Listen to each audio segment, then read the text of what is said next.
Eyes on Arizona right now as the FBI has seized records from the 2020 election. The reason is not exactly known as we are more than 5 years past the 2020 election.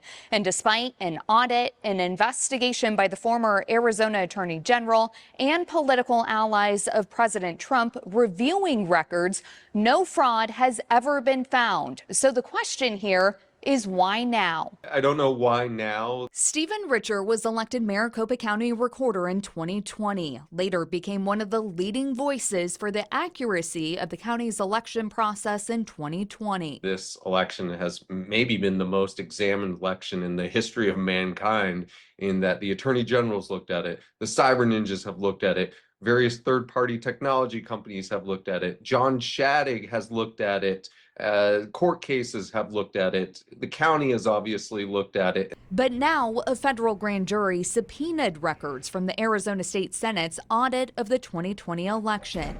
This week, Arizona Senate President confirming he has handed over the records. None of the previous investigations, which cost millions and millions of dollars and took up thousands and thousands of hours, ever pointed at all to any sort of fraudulent action on behalf of the county in administering this election. You may recall these images that are etched in time, the so-called cyber ninjas going through millions of Maricopa County ballots and tabulation equipment.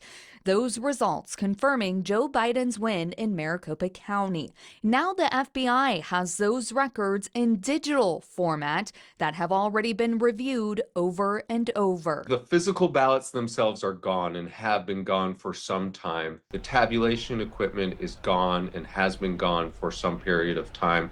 So those were not handed over. So what was in those records that the FBI now has? Former recorder Stephen Richer would know, since he complied with the original subpoena from the state Senate back then. That would include things like voter files, like voted files, things we call like the EV files, who requested a mail ballot on what day, who returned a mail ballot on what day. It would also include digital copies of the ballots themselves. None of that can link back to you, the voter, though. Your vote is still private and protected. There's no barcode that links to you as a voter, and there's no way that the FBI can go through this, or any investigator or the county even, and say, aha, here we have Allison's ballot. Arizona Secretary of State Adrian Fontes on CNN about how he's working to protect elections here in Arizona. We hope to look to the future and the things that we can do, like preserving ballot by mail, improving the funding for our elections functions, and making sure voting is accessible and fair for Arizona's voters. So what's next? Well, that's unclear right now. It's also unclear what exactly the FBI may be looking for. I'm investigator Nicole Grigg, ABC 15, Arizona.